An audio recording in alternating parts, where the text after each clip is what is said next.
Mike has spent 2 sessions over in France with Jean-Francois Escalon, who is kind of the world's progenitor expert in off-center turning. And Mike's going to tonight work with us to show us how to make these wonderful, clever corkscrews and some very inventive candlesticks, and Lord knows, maybe a tool handle. So, Mike, it's all yours.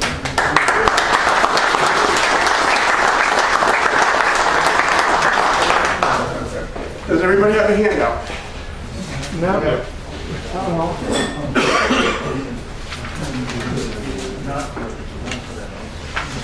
And there's additional handouts for the, it's actually just a craft supply page out of there for the corkscrew itself, because that's where I get the corkscrew.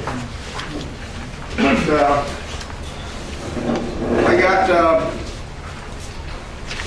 interested in wood turning about 15 years ago, but I was working, so I was wood turning maybe every third weekend.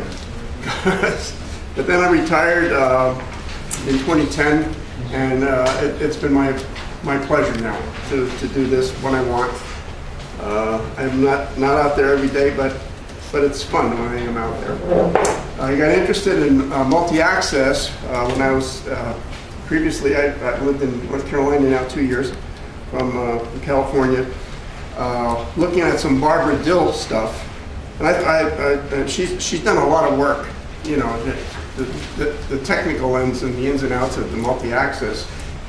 And then I went to the San Jose AAW and saw Jean-Francois Escalon, and just, it's just, not to take anything away from Barbara Dill, but it just opened up a whole new window for me, and I got hooked on what he did as far as the tremblers and the other clever things, and so I've taken 2 classes from him. It's a wonderful experience. If you ever find the wherewithal to do it, it's very well worth it. It's a very relaxing week. It's in a beautiful part of the country. It's the south of France. The weather is very much like it is in California. It's sort of warm in the day and cool at night, and the food and the wine is just unbelievable. So I strongly suggest it. But this is what we're going to do today. The first one is going to be these corkscrews, and as he says, this is a very important French tool because they use this quite a bit. So I'll just pass these around, and then these are the actual. Take a look at them. I use. I like to turn these in Babinga. One's in maple. The hardwoods work well. For practice, I use poplar. I practice a lot with poplar. And I buy poplar from Dan, and I cut it down into strips and cut it in the lengths. It works out to be about 50 cents a stick. And that's pretty good for practice. Yes, sir. They had a huge box full of 2x2 by 3 foot poplars for $2 a pop at Home Depot over on 6th. Oh, is that right? Yeah, big box full. Wow. Yeah. No, that poplar's fun to turn. I'll walk that one on. Not fun to sand. Not fun to sand, but again, practice makes perfect. What I have here, I've tried different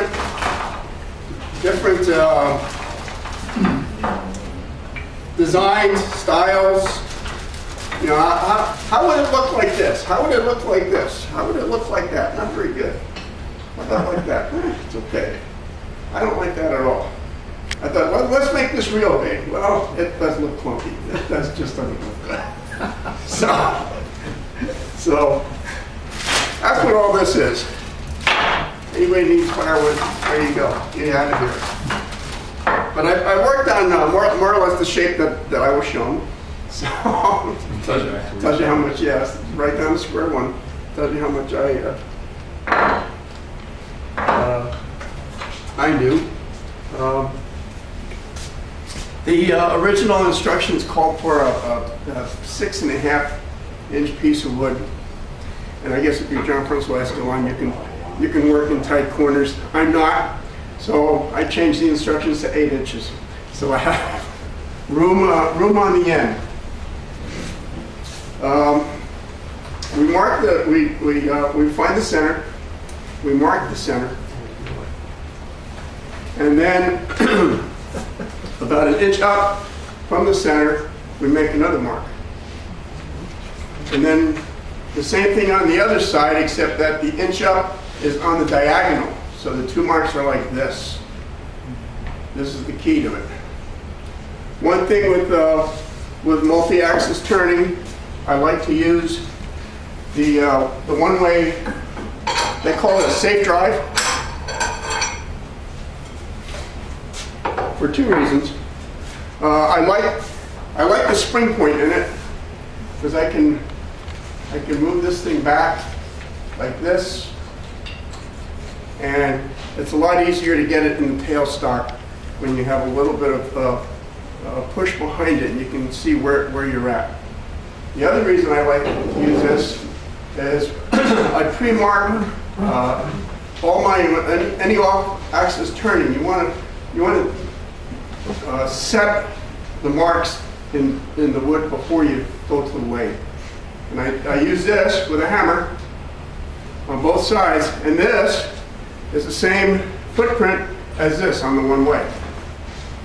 So it makes it a lot easier to find your mark. You'll see right there, oh, I'm right on the mark. The other thing about it, it's before you get started, you really want to make sure your marks are pressed good, because when you get down to work like this, and you're off center, or worse yet, work like this, and you got to change to another mark, and you got to press in, like this thing will break. I can tell you that. It will. And it has. You know, I've got to tighten it just a little bit more, and it just crunch. So it's very well worth your effort to really mark these things, indent them deeply before you get started. As far as safety, safety with this, on this piece, the thing that would worry me the most is if this corner ripped off. So that's the part I worry about the most with this piece. So because of that, I'll put a face shield on. Yeah, why not? The other thing that you'll see, Where do you find that face shield? online, Craft Supply, but it took like 6 weeks to get because they were out of stock. I saw when Don Lydens did his demo here. It looked like a pretty good one.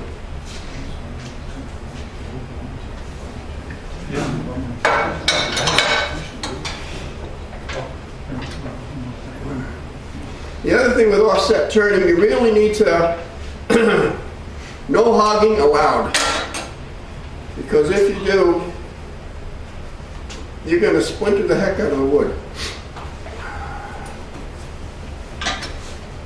Mike, do you need water? So when you say hogging, you mean just ripping off a big chunk? Yeah. You rip off a big chunk, you'll rip off a real big chunk, because you're gonna hit that corner like that, and it's just gonna pull it right out. As far as the tools I use, I have a roughing gouge. It's a little huge. Yeah, it's a little one. But he uses that for the delicate work. Yes. Yeah, I do my pens with this. I used to, where I was out in California, they had demos every weekend. If it wasn't Woodcraft, it was Rockler, because they were about 10 miles from each other. And they were sort of in competition. And when you're learning wood turning, this is great, because these are free demos. And early on, one of the instructors said, you know, if you're going to get a roughing gouge, get the biggest one you can find. Okay, so I took his word for that. The other thing, I used this when I started off-axis turning. I used your half-inch bolt gouge to get the reduce the vibration, because that will make a difference. If you use a thin tool, because first of all, you're not close to the wood at all. You're out a good, 2 inches on some of this stuff. And if you have vibration, the tool will move, and you think you're going to catch the edge of the wood, and you're not. You're going to catch the other side of the wood. You wind up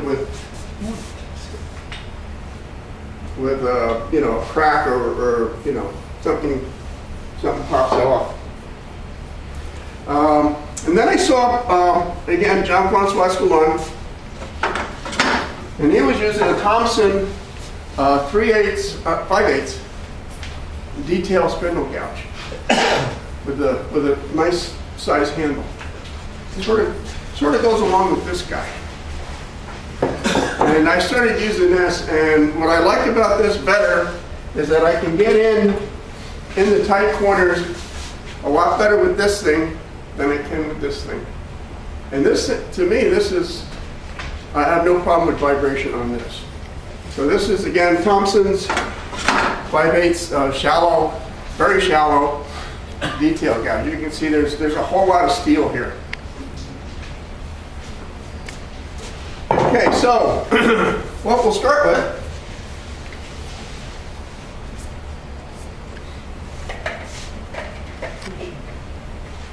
when we get started, I like to go about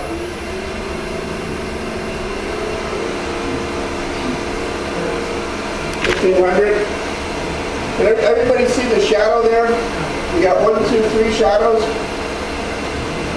I'm going to get rid of this top shadow, and then I can bring the tool rest in a little bit more.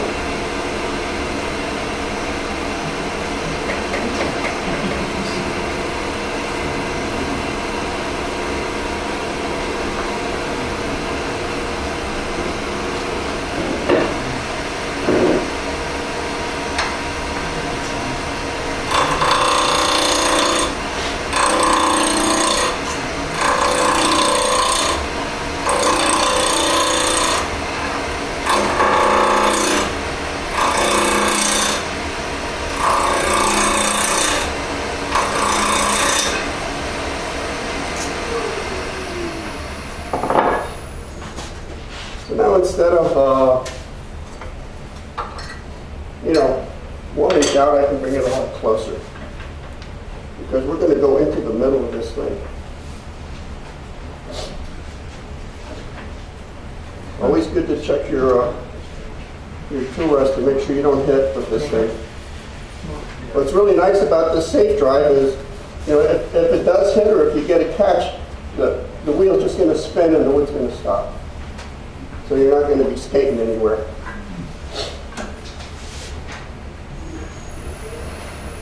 Okay, so this is a personalized piece of equipment. So what you need to do first is, with your hand, mark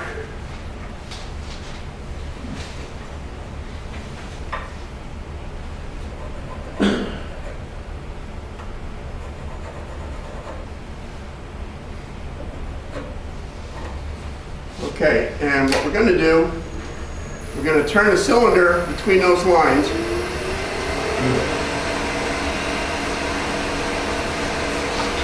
One 3/8 inch in diameter.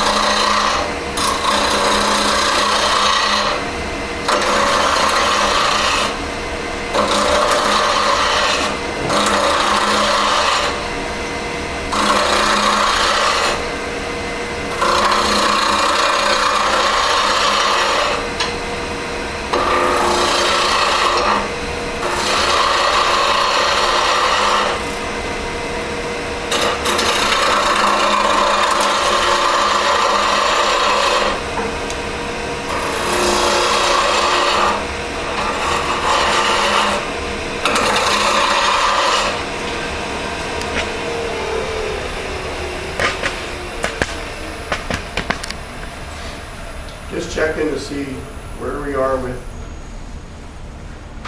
the fit. I need to go just a little bit more there. Looks like I wasn't very centered when I made the lines, but that's why we're at 8 inches and not 6.5 inches. Did I do something? No, it's, Jim can't see it. Oh, sorry. Trying to get a good view.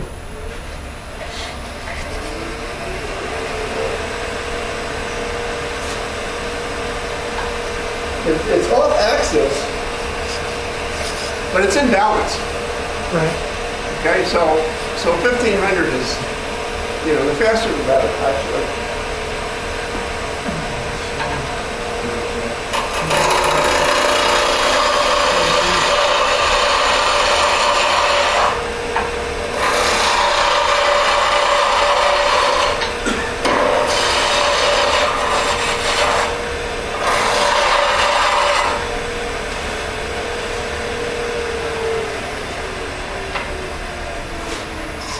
Oh, we're there. Okay, so now, let's find the middle. I have a fast.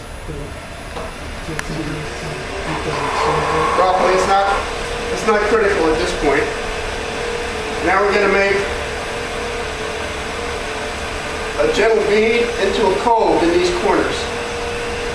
And the cove is going to be 3/4 of an inch, or as close as we can get to that.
There were a little ways to go.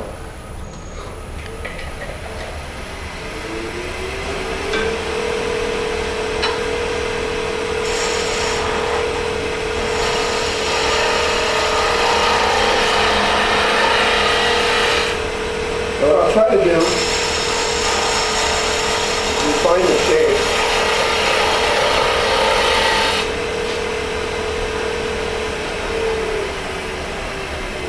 And when I get close to my diameters, that's when I'll try and take my last fine cut on these edges right here, because these are terrible to sand.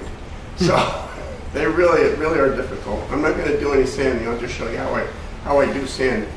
But when we get close, then I'll take a nice gentle cut.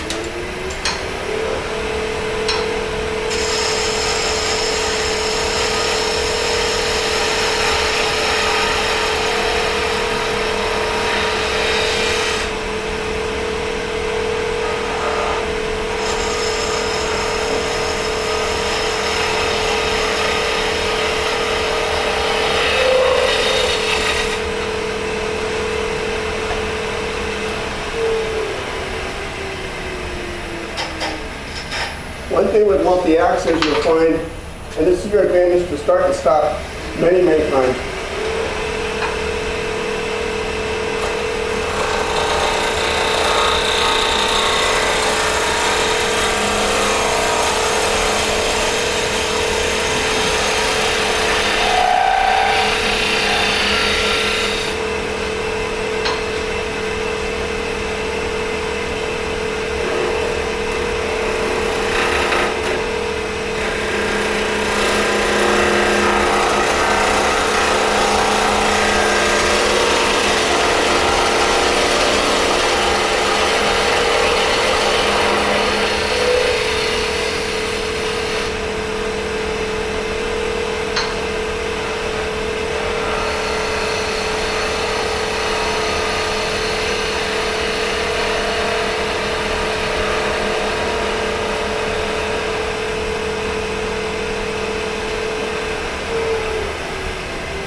to do before before the next step, I could take a piece of sandpaper, a long piece of sandpaper, get rid of the tool rest, a long piece of sandpaper. You can get this middle part like this. And then for these end parts, I use this thing with that, and it can slap there and rip that. It's much better than trying to rip your fingers. And you can get a pretty good finish this way. So, given we're all sanded and smooth, we want to do two things. We want to make a just burn a little line, give it a little something different, and also drill the hole with a corkscrew. So I will use this point tool to make a starter hole for the burn line, and then we'll use this thing.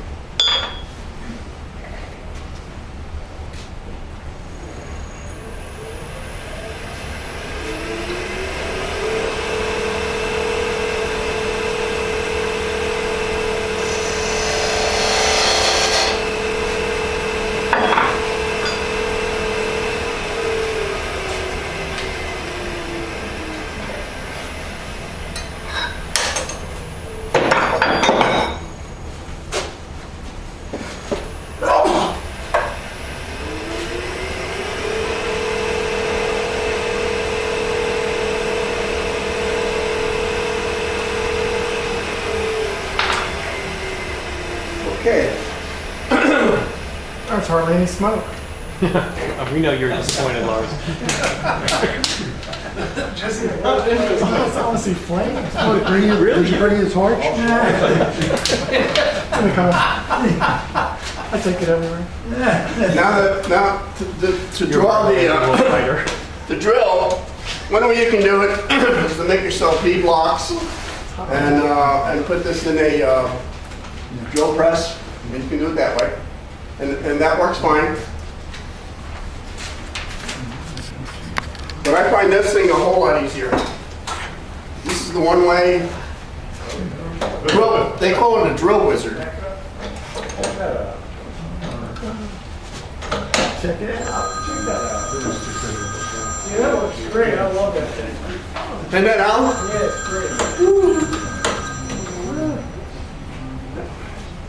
So the only thing you need to make sure is that you're dead center on this thing.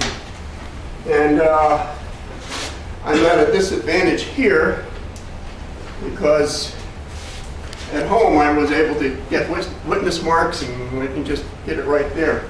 This has a little magnet on the bottom.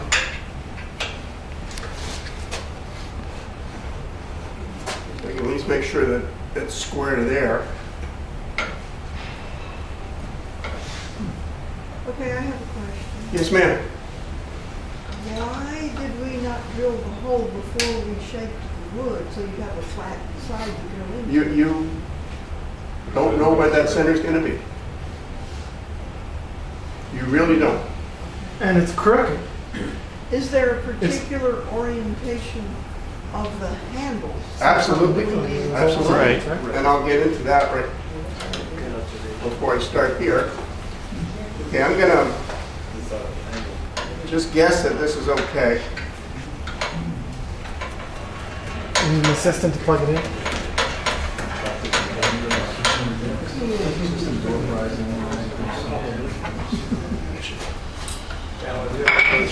Get one of those billion things. Yeah.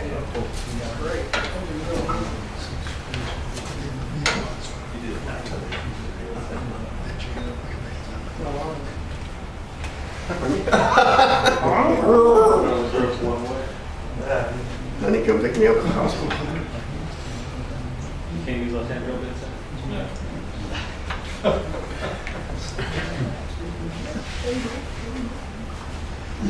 How much does that thing run?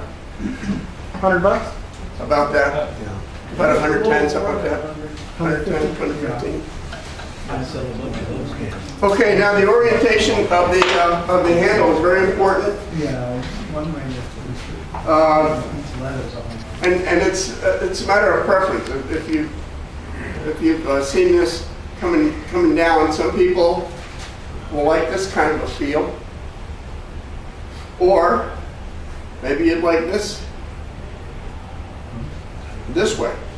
I prefer this kind of a feel. So that means at this point has to be perpendicular, and this is where I lock the blade. Oh my God, yeah, I get that. Yeah. On the jig.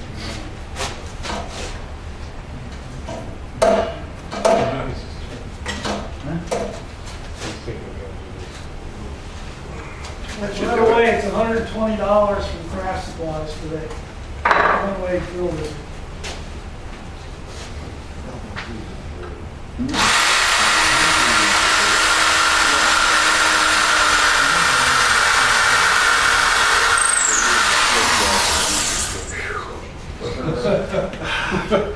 It's tough.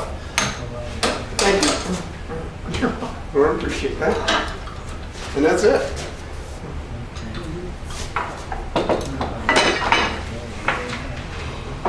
I probably, aside from these, probably made, I don't know, I guess close to 20 of these. Everybody I know has one. So that drill thing really comes out, really comes in handy. Okay, so we're done with the first part. We've sanded, we've drilled it out. The other thing I do,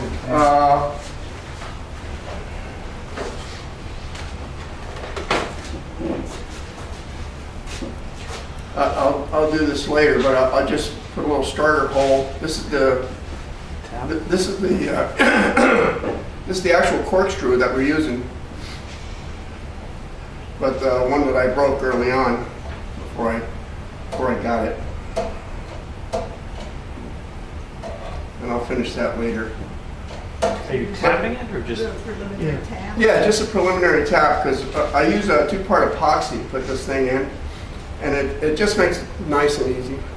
I tap it down all the way, and then I put the 2-part epoxy, and it screws right in.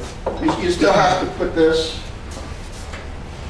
piece in a vise and hold it tight, because you're not going to be able to hold it and get those last couple turns on it. So that's what they suggest. You use soft wood, put it in a vise, crank it down, and then tighten it up. Okay, so again, the advantage of the safe drive with the spring loaded point. Just get it out there.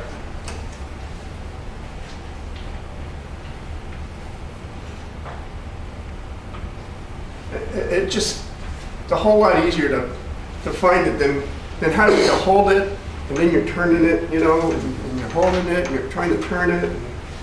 Are you back on original centers for both? Yeah, back on original centers. Wow, I don't know. But that's okay.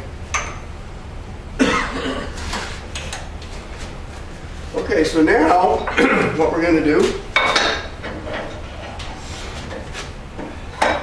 is take this down.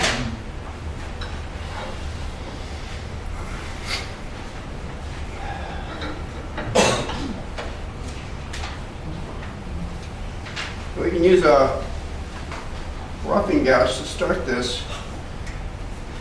Take this down to 2 cylinders. But before we do that, inside the hole, this is probably the most important part. Take your pencil and this cove that's in here, we need to mark with a pencil where the closest point to the tool rest is on both sides.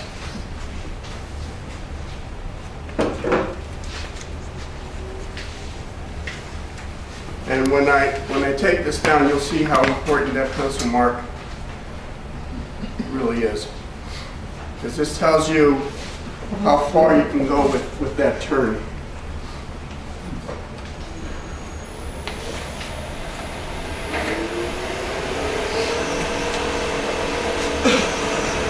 See the pencil marks?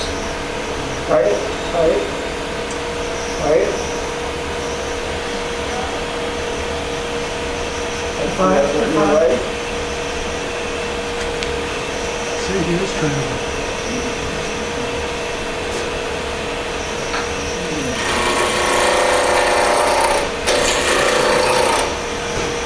That's good stuff.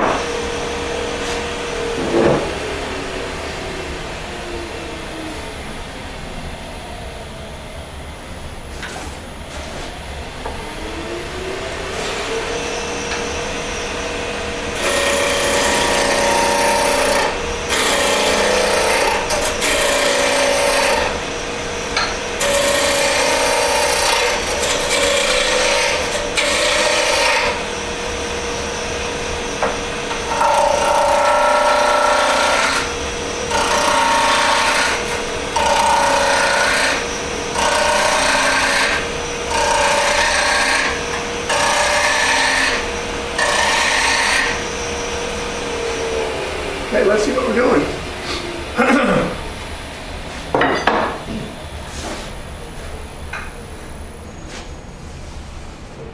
Okay, you can see now the pencil marks, the importance of the pencil marks.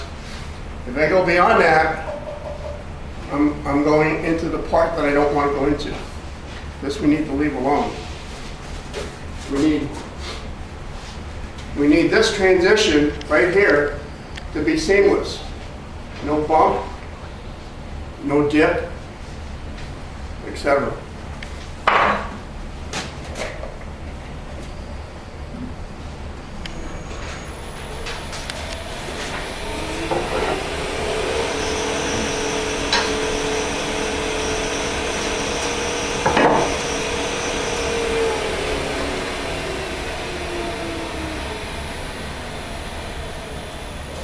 Let's make it easy next time.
It's almost there.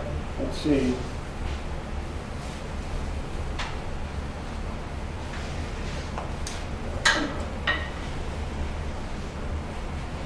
That's the line.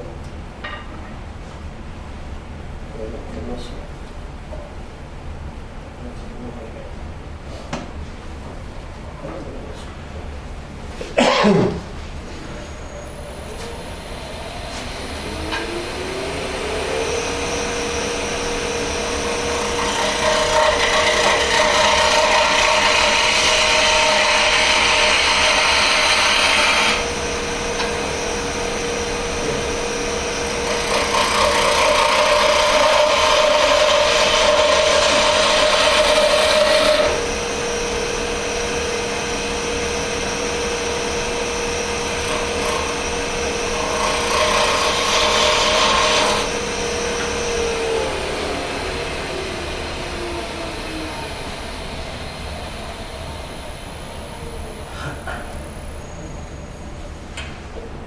Okay. A little bit more on there, too much on there.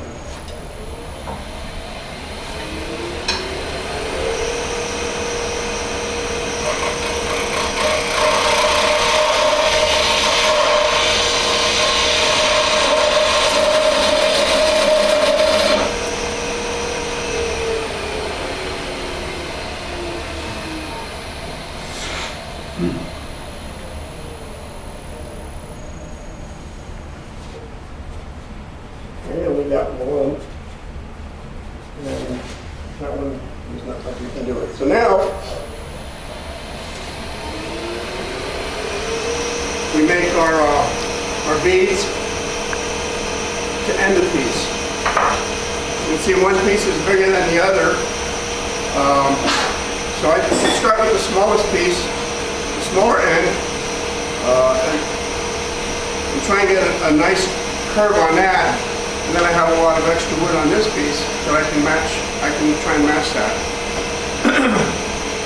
What you can do, if it's really out of brown, if one side is much bigger than the other side, what I've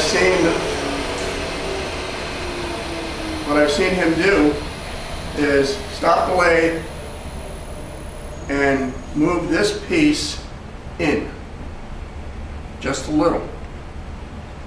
And that will, when you read through the cylinder, then they'll be the same size. Before you start, define in. Yeah, which direction is it? Closer to the tool. Closer to the tool. Closer to the tool. The tool rest? Yeah, closer to the tool rest. Okay.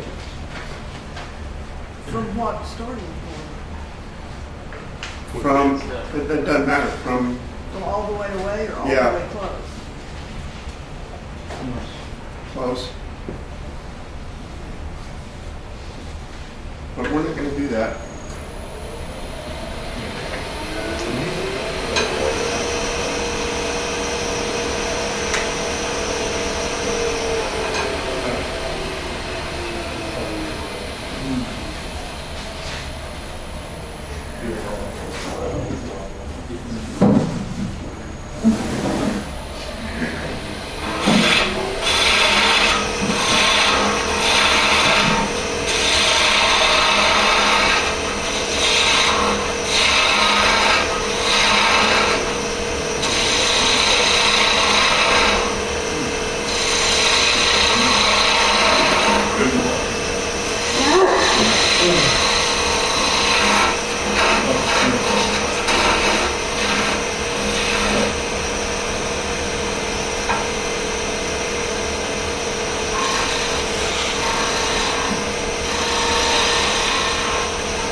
So Mike, why is it longer on one end? What was off? My axis, I guess I would have to. Because everything was symmetric, so it Yeah, should have- everything seemed in the center. When he marked his hand position, it wasn't quite centered. that would do it, yeah. Standing here. That would do it, sitting yeah. there looking at. Mike, wouldn't it make sense to get a measurement for your hand after all those things, and then take your block, center line, offsets, and be done with it, instead of having to measure each time, you know? Get your ruler out and do that. I use dividers, Engineers. yeah.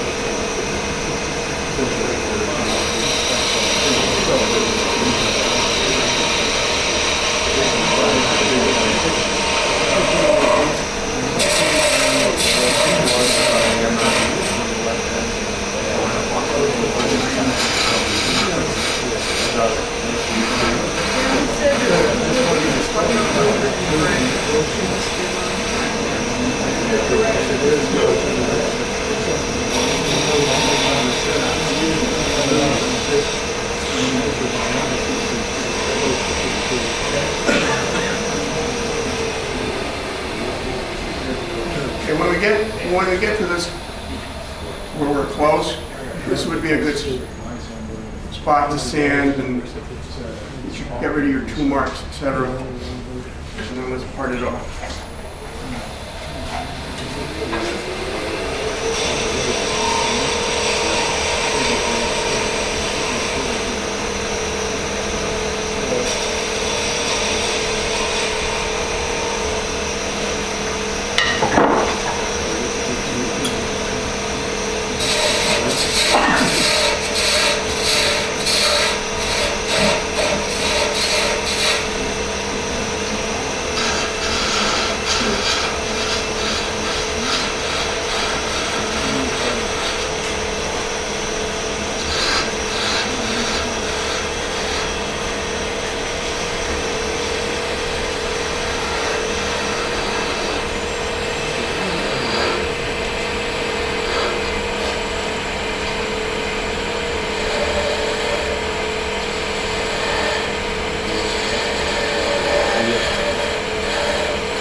Hey Mike, those interior edges of your cove seem a little sharp. Would you just break them with sandpaper, or do you leave them sharp?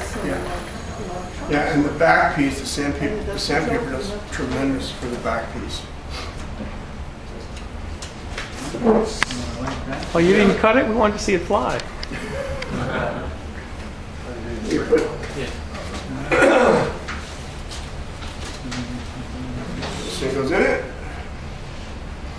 2-part epoxy.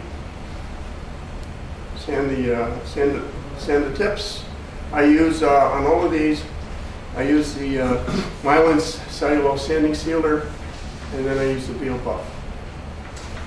That's all that's on these. That's on these pieces. And for the use, I think that's fine. So that's that part, and it's 8 o'clock. So if I were to make one for me, I wouldn't put one on either end. I just assume make 2 of them. But so that these things aren't epoxied in, so we'll sort of be careful with that, but we'll pass that around. The interesting thing about tool handle, on the very last page, I'm sorry that the grids didn't come out as well as I would like them to come out. This is just graph paper. You can actually know what your tool handle is going to look like, depending on, ahead of time. There's no guesswork in this at all. This is exactly what it's going to look like, depending on, whether you use a 1/4 inch offset and inch and you want an 1.5 inches wide or 2 inches. That one is being passed around as 1.5 inches. And that seems to be a fairly good size. Ooh.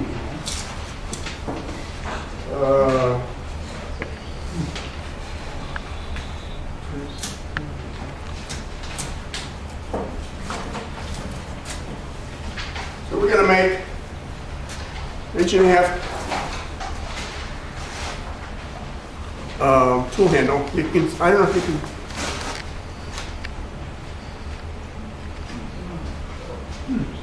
Mark a 1/4 inch. The holes are a 1/4 inch apart, and then it's going to be an 1.5 inch handle. So I changed the compass to 3/4 inch, and from the bottom hole, draw a circle, and then from the top hole, draw another circle using that 3/4 inch, and that mimics where it's going to be on the lathe, and this is where the tool's going to cut too.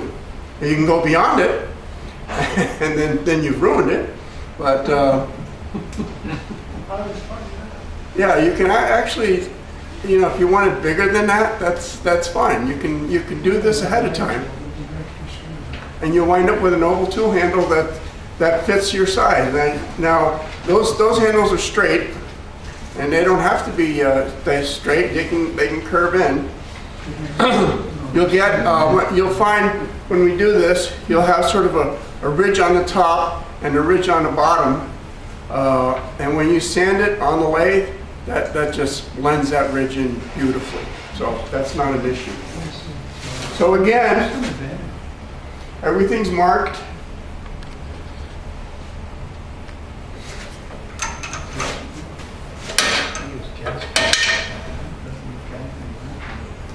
Which holes are you in? The bottom one.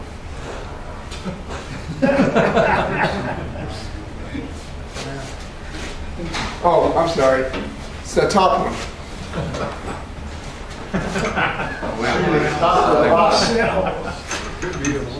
Yeah, what we'll do first. That didn't work out well. See that? That would be smart. I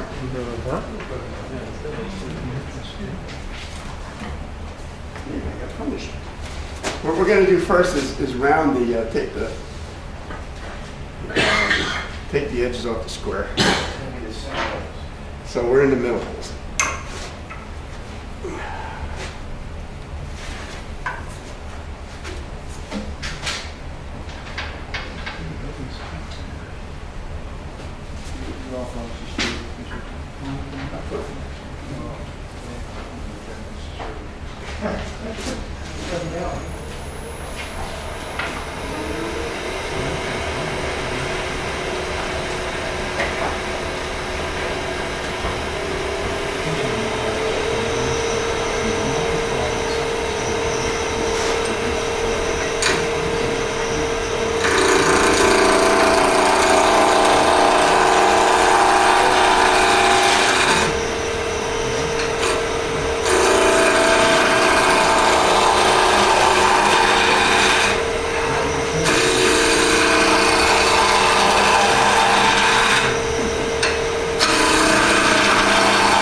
Okay.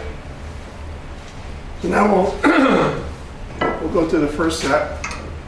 And again, you have to be on the same axis. Either one's up above it or below it. You have to be on the same axis.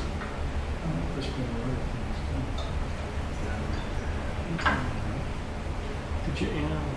Is that a little offset? Yeah, I did it again. I didn't want to say it looked a little bit weird. I did it to the other piece of wood. What the heck? Well, let's see It's how only because this. you have people watching. Let's see how this. You know, if it goes off center, the same on each side, that's okay.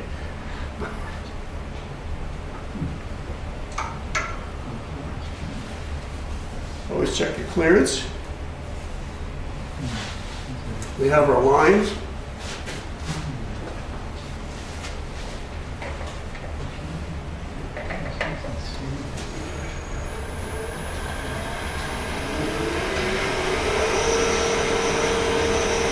That's not bad.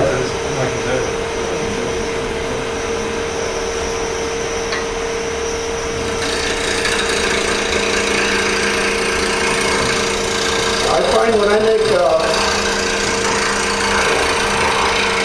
doing the tool handle, if I drill a 1/4 inch pilot hole in the middle before I even start, just a small pilot hole. You'll be able to center on that. With your safety center.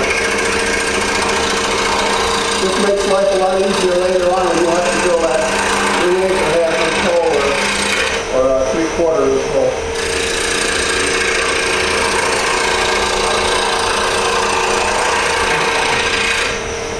If you're not, you find out if, you know, I'm trying to make this straight. And if you're not straight, it becomes real obvious because you see a crooked line like this. But I'm just about to that line. And you see, yeah, you can see that real good. I'm just gonna take one more light cut. I know, one more. One more cut.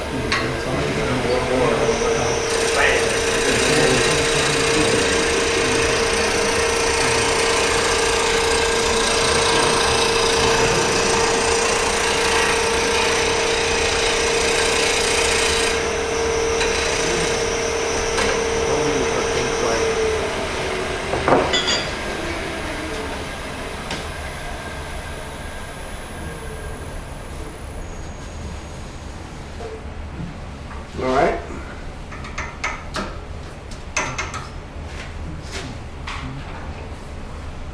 We'll go to the other side.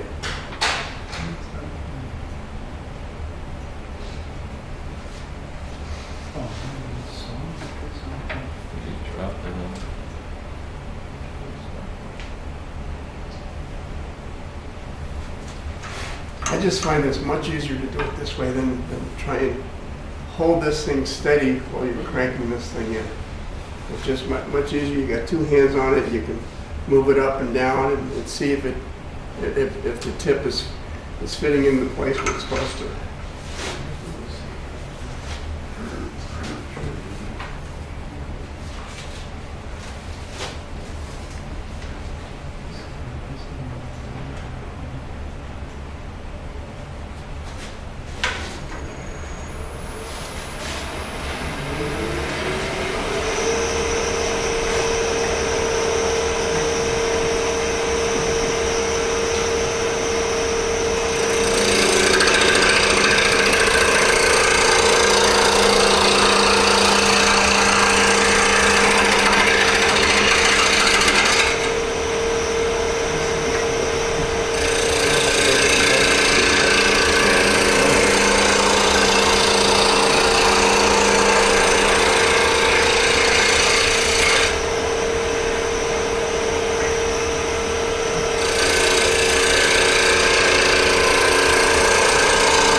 Also, you're not limited to, to oval. You can do design changes. I saw one fella, the way these holes are this way, straight up and down, he did that, but then he put holes on the perpendicular to these. And what he wound up was sort of like a thumb in the middle, a spot for his thumb. I thought that was really clever to do that.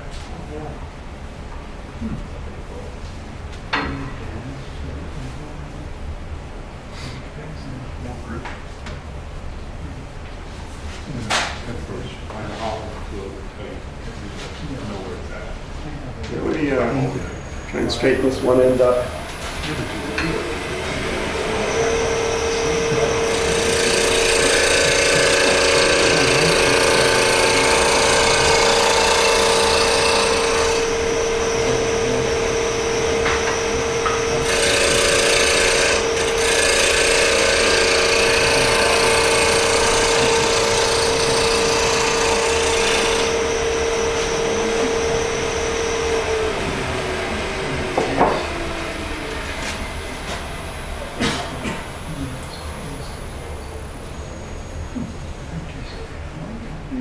there's the ridge I was talking about. Okay. And you put you put this on the center axis, runs the sandpaper, and it just blends it right in. Really nice. Now that ridge should have been perpendicular to your line. Ridge should be straight. No, it doesn't match up the lines because I think that center slipped on you. Yeah. And we won't talk about this ridge at all. But as a tool handle, it really You want that? Yeah, you want variance. Yeah, you want that variant. Thank you, Ellen. Call it a I'm left just trying to hand, be helpful. That's a left-hand bias, if you will. Except every time you use it, you remember that it is crooked. Put on- No, it's right. So I'm just gonna have to go back. Maybe it's the wood. I've got on 2 pieces. I Wood shifted, don't understand that. grain shifted. No, it moved it. Blame it on the lady. So then you size up. This is a 1-inch copper fitting, not the pipe, but the fitting that it goes into. So a little bigger, a little meatier, and you can cut it. You know, this thing cuts it, molds it to the bottom, no problem. Now to do that, you use a parting tool.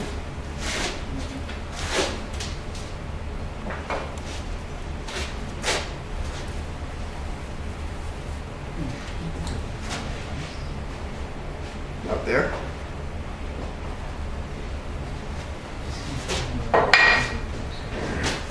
And then we'll worry about the transition after that.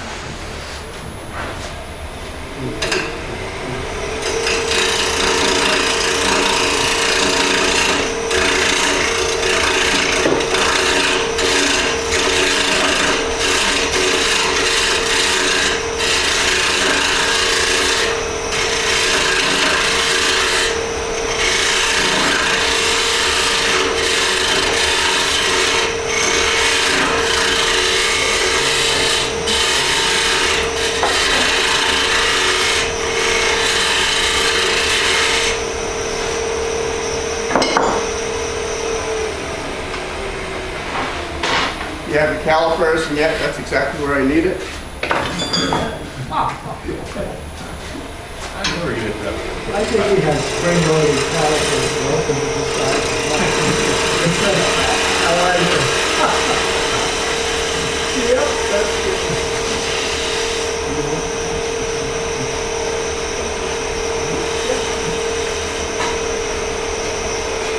Now, one other thing I thought was pretty neat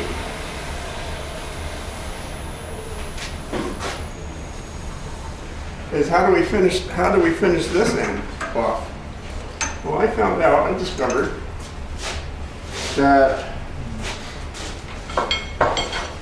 let me take this thing out.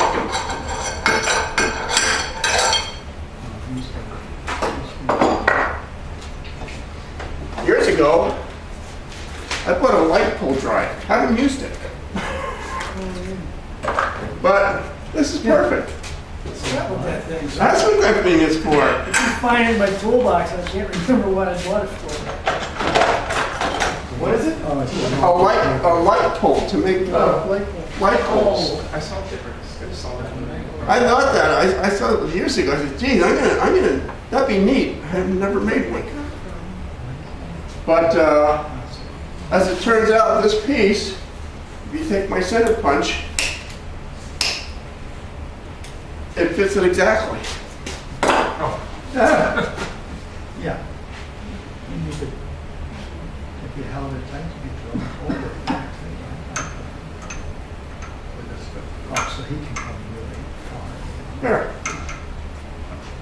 Now I can finish this side off. I can, one time I did a curve in, and most times I do curve out. And then you have that little button there. It'd be perfect to get a little brass tap. And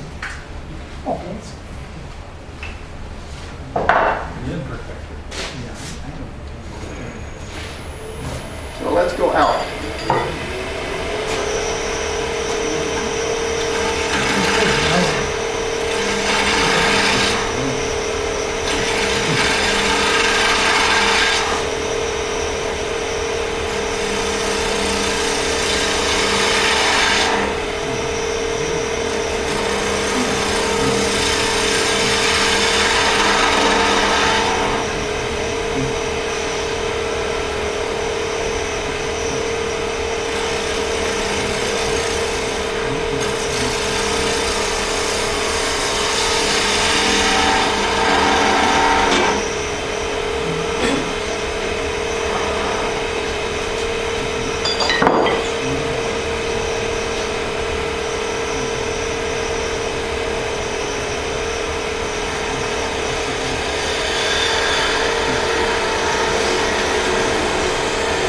That's what we want. Can you tell the stop button's on this side on my way? What kind of lathe do you have? Pardon me? What kind of lathe do you have? The Powermatic, but I have the remote switch. So I don't use it. I never use the switch. I always have it right here on this thing. We're lucky you haven't used the big red switch right now. Yeah, I've been waiting for that.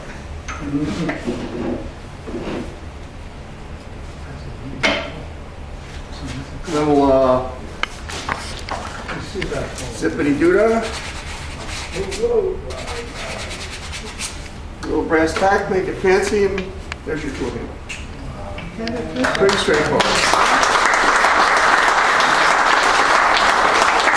Now, what I would suggest is to practice on the different sizes. Everybody's hand is different. You know, this inch and a half might be too big or too small.